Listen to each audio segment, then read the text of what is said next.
A Fox News alert out of Washington right now. Abu Khatallah, the suspect in the Benghazi terror attacks, who has been brought to the United States in Washington, just finished up his first U.S. court appearance where he pled not guilty. National security correspondent Jennifer Griffin is at the Federal District Courthouse in Washington. Jennifer, this is the first time we've seen Abu Khatallah. How do you appear there in court? Well, my colleagues Shayla Bezdrab and Catherine Herridge were inside the courtroom when Ahmed Abu Khatallah came forward. He was not shackled. He was wearing a black sweatsuit. His hair was matted. He had a long gray beard. He spoke in Arabic. He was very soft-spoken, I'm told. He used a translator. The judge read one count. He has been charged with materially aiding and abetting a terrorist group.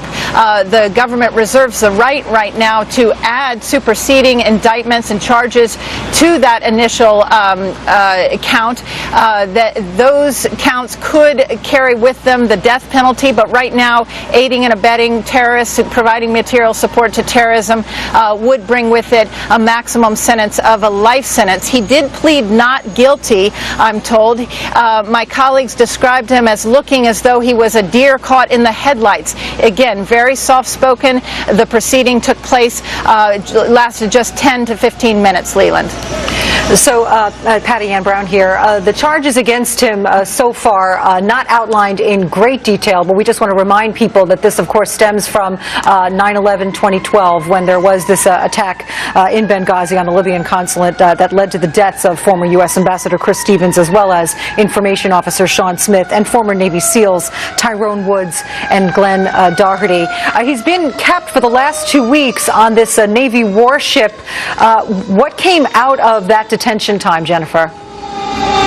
Well, that period of time he was being questioned by CIA interrogators, by FBI interrogators, and by U.S. military intelligence interrogators. The information that they were gleaning aboard that ship was really for intelligence purposes, to try and prevent a future attack, to learn more about Ansar al-Sharia, his group, and what was happening on the ground in Benghazi. That information, I'm told, cannot be used against him in a court of law. Now, once he's Mirandized, information, if he decides to speak, then that information that they glean from this point forward could be used in a court case.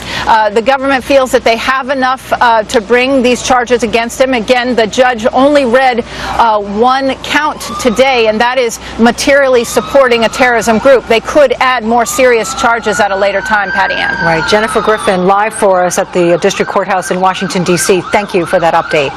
And of course, as things go forward in this case, the question also is not only about this guy, but how many other suspects are U.S. Special Forces going to be able to arrest and bring to justice here? Absolutely, and that is the hope, that they are going to be able to gain some information from him that, even if it can't be used against him, can be used against others. Or possible, as we heard from the legal panel, of him making some kind of deal and actually giving the FBI information going forward. It's possible. We'll see. All right, that's going to do it for us. I'm Patty Ann Brown.